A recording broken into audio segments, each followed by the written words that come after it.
ابھی میں سفر تھا میرا اسلام آباد میں، تو وہاں ہمارے ایک جاننے والے ملے. انہوں نے وہاں اسلام آباد میں ایک بہت بڑے تاجر ہیں، بہت بہت بڑے تاجر ہیں، کروڑوں روپے کا بزنس ہے ان کا واقعہ سنایا کہ جوانی میں اس آدمی کی آنکھوں کی بینائی چلی گئی. کوئی بیماری ہوئی ہے، بس ایک دم بینائی چلی. ہو جاتا ہے بعض دفعہ، کوئی ایسا اٹیک ہو جاتا ہے. وہ بیچارہ علاج کرا کے تھک گیا، اس کی بینائی واپس نہیں آئی. تو انہوں نے بتایا کہ وہ ایک دن نیچے نا اسلام آباد میں وہ بنگلہ ہے اس کا جہاں وہ رہتا ہے، نیچے ایک شکر کندی بیچنے والے نہیں ہوتے، کندھے پہ رومال ہے، شکر کندی بیچ رہے، شکر کندی نہیں سوری، یہ جو بھٹا بیچ رہے ہوتے ہیں نا، دانے، مکئی کے دانے بیچ رہا تھا. کہہ رہے ہیں اس نے اپنے دوست سے کہا اس مکئی کے جو دانے بیچ رہا ہے نا، آواز آئی نا وہ اس کی، تو اس کو جا کے بولو کہ یہ جب ان اسلام آباد کے بنگلوں میں گھومتا ہوگا احساس کمتری کا شکار ہوتا ہوگا کہ یار میری ایک ریڑھی، مکئی کے دانے، اور میں کیا کتنی ایک اس پہ 5 روپے بچا لیتا ہوگا زیادہ سے زیادہ ہے بھائی. تو میں غریب آدمی ہوں اور یہ کتنے بڑے بڑے لوگ ہیں جن کے بڑے خوبصورت بنگلے، اور میں ایسا غریب. تو اس نے جس کی آنکھوں کی بینائی چلی گئی نا، اس نے کہا اپنے دوست سے کہ اس کو جا کے بتاؤ کہ تو اپنی آنکھیں مجھے دے دے اور میرا بنگلہ لے لے، اور یہ بھٹے کی ریڑھی کس کو پکڑا دے، مجھے پکڑا دے، میں اس پہ راضی ہوں. یعنی اگر یہ قدرت میں ممکن ہے، بہت مشکل ہے بات سمجھانا. یعنی اس کو بتایا کہ اس کو سبق دلاؤ کہ احساس کمتری کا شکار ہونے کی تجھے ضرورت نہیں ہے، تو مجھ سے زیادہ مالدار ہے، میں اپنی پوری دولت بیچنے کے لیے تیار ہوں اگر مجھے کہیں سے بینائی میری واپس لوٹ آئے. یعنی اگر قدرت مجھے یہ آپشن دے کہ بھائی تو اس مکئی بیچنے والے کی جگہ ریڑھی میں صدائیں لگا رہا ہے دھوتی پہن کے اور پھٹے پرانے کپڑے پہن کے گھوم رہا ہے، ہم تجھے اس کی جگہ لے آتے ہیں لیکن آنکھیں مل جائیں گی، اور اس کو بنگلے میں لا کے بٹھا دیتے ہیں لیکن آنکھیں اس سے چھین لیں گے. تو سیٹھ نے کہا کہ اس کو بولو کہ میں اس پہ راضی ہوں لیکن تو اس پہ راضی نہیں ہوگا. تو اس لیے اللہ نے تجھے مجھ سے زیادہ نعمتیں دی ہیں. تو بھائی شکر کرنا سیکھو اللہ کے بندو. آج ناشکری بہت ہو رہی ہے. ہمارے حضرت مفتی رشید احمد صاحب رحمہ اللہ تعالی، بہت دفعہ یہ واقعہ سنا ہے، بس مختصر بتاؤں گا. 60 سال کی عمر تک انتہائی غربت میں وقت گزارا انہوں نے، انتہائی غربت. اور دارالعلوم کورنگی کے شیخ الحدیث تھے، جو سب سے بڑا عہدہ ہوتا ہے. یہ جو لوگ آج مولویوں کو صبح و شام برا بلا کہتے ہیں نا، ان اکابر نے، ان مولویوں نے اس طرح پیٹ کاٹ کے دین کو بچایا ہے. سمجھ رہے ہو؟ پیٹ کاٹ کے، اتنے بڑے بڑے عہدوں پہ بھی تنخواہیں نہیں ہیں، ایسے پیٹ کاٹ کے دین کو بچایا ہے. تو حضرت فرماتے ہیں کہ ہمارے پاس صبح ناشتے میں انڈا خریدنے کے پیسے نہیں ہوتے تھے، روزانہ دال. ایک دن ایک مہمان نے کہا کہ آپ کے جب بھی آؤ دال ہی پکی ہوئی ہوتی ہے. حضرت فرماتے ہیں ہم نے تو کبھی سوچا بھی نہیں تھا روزانہ دال کھاتے ہیں. اس نے کہا کہ روز دال پکی ہوئی ہوتی ہے. تو حضرت نے فرمایا، میں نے کہا حلال اتنا ہی ملتا ہے. حلال کیا ہے؟ اتنا ہی ملتا ہے. تو حضرت فرماتے ہیں اس کے بتانے سے ہمیں خیال آیا کہ واقعی ہم اتنے دنوں سے دال کھا رہے ہیں. آپ کہہ سکتے ہیں وہ غریب گھر میں پیدا ہوئے ہوں گے، ایسا نہیں ہے. ہمارے حضرت انڈیا کا جو پنجاب ہے نا، لدھیانہ، اس کے جو چودھری گھرانہ ہوتا ہے نا، بڑے وڈیرے، ان گھروں میں پیدا ہوئے تھے. والد صاحب ٹھیک ٹھاک مالدار تھے. گاؤں کے جو ہوتے ہیں نا بڑے وڈیرے، مدرسے میں آنے کے بعد کیا ہو گئے؟ کیونکہ مدرسے میں تو کوئی سورس آف انکم ہی نہیں، اتنی چھوٹی چھوٹی تنخواہیں مدرسے. اب تو پھر بھی تھوڑی سی بہتر ہوئی ہے، ورنہ ابھی بھی مدرسے کے ٹیچروں کی تنخواہیں بیچاروں کی ایسے ہی ہوتی ہے. اس لیے مدرسے کے علماء کے ساتھ تعاون کیا کریں. سمجھ رہے ہو کہ نہیں سمجھ رہے؟ لوگ دیکھتے ہیں بعض علماء کو بڑے لینڈ کروزر، یہ وہ، ان کو دیکھ کے لوگوں کو دھوکہ آتا ہے. وہ سمجھتے ہیں سارے ایسے ہی ہوتے ہوں گے. ضروری تھوڑی سارے، وہ تو بیچارے چند ایک کو اللہ مال دے دیتا ہے، بیچارے زیادہ تر تو غریب ہی ہوتے ہیں اور مانگتے نہیں کسی سے. تو یہ عوام کی ذمہ داری ہے کہ وہ ان کے ساتھ تعاون کرے تاکہ وہ دین کے کام دل جمی کے ساتھ کر سکیں. لیکن وہ مانگتے نہیں کسی سے. اور جو مانگ رہے ہوتے ہیں وہ صحیح، وہ عالم جو بھیک مانگ رہے ہوتے ہیں نا لوگوں سے کبھی، اس سے وہ پھر وہ عالم نہیں ہوگا، اس کی تحقیق کرو. تو ہمارے دینی مدارس میں بہت سے علماء ہیں بیچارے دن رات تدریس میں لگے ہوئے ہیں. کبھی کسی کے سامنے اپنی حاجت پیش نہیں کرتے.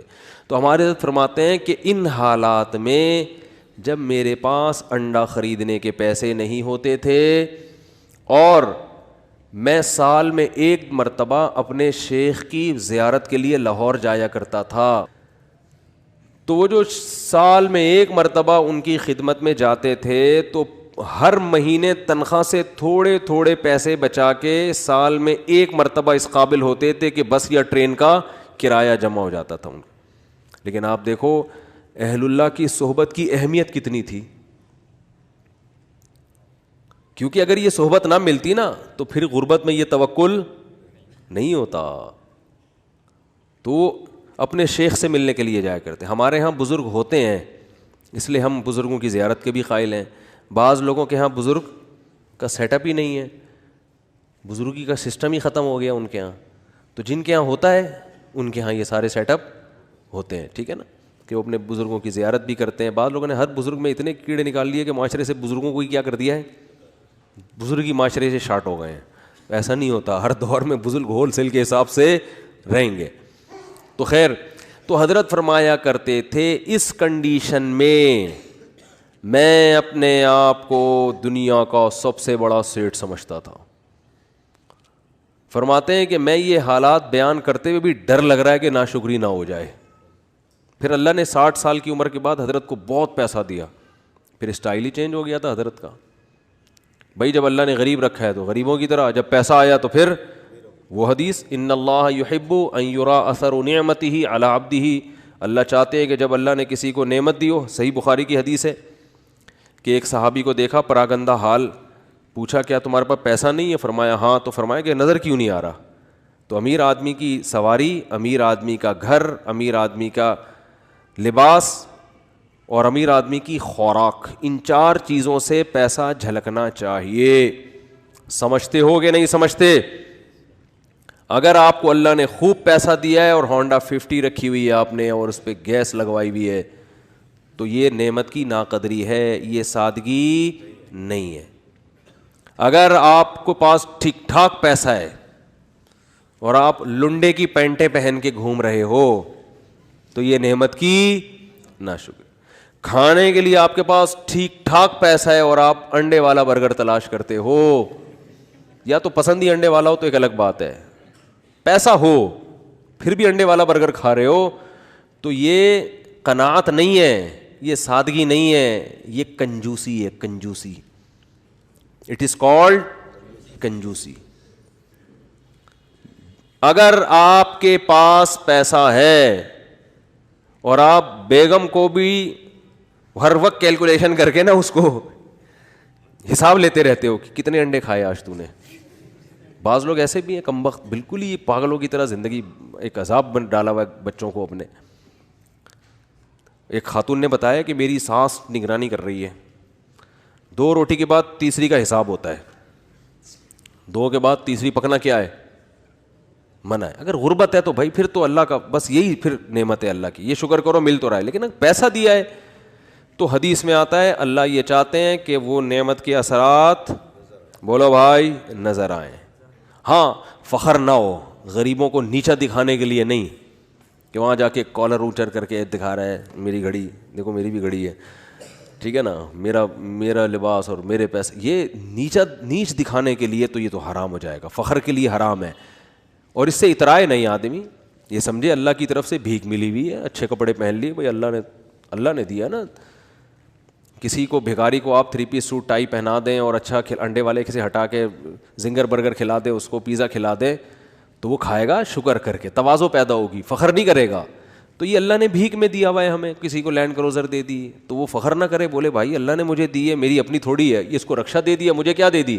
لینڈ کروزر دے دی, تو نہ یہ میری ہے نہ یہ اس کا ہے, تو فخر کس بات کا؟ تو بس نعمت کو انجوائے تو کرو, غریبوں کو کمتر نہ سمجھے. کیوں نہ سمجھے؟ ہو سکتا ہے بھائی آخرت میں یہ لینڈ کروزر میں ہو اور آپ کو رکشا بھی میسر نہ ہو, الٹا معاملہ نہ ہو رہا ہو, تو مرتے ہی سب ختم. تو آخرت ہے اصل. تو ہمارے حضرت کیا کرتے تھے غربت میں, انتہائی غربت میں, حضرت فرماتے ہیں میں یہ نہیں سمجھتا تھا کہ مجھے صبر کا ثواب حاصل کرنا ہے, نہ فرمائے تو بڑا خطرناک ہو جائے گا.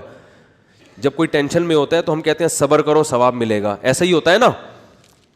تو حضرت فرماتے ہیں اس غربت میں یہ نہیں سوچتا تھا کہ میں صبر کروں گا تو ثواب ملے گا. فرمایا نا, مجھے تو لگتا تھا اگر میں نے یہ سوچا کہ میں صبر کروں گا تو یہ تو گناہ ملے گا, کیونکہ صبر تو مصیبتوں پر ہوتا ہے, تو اللہ نے مجھے مصیبت میں رکھا بھی نہیں تو صبر کس بات کا.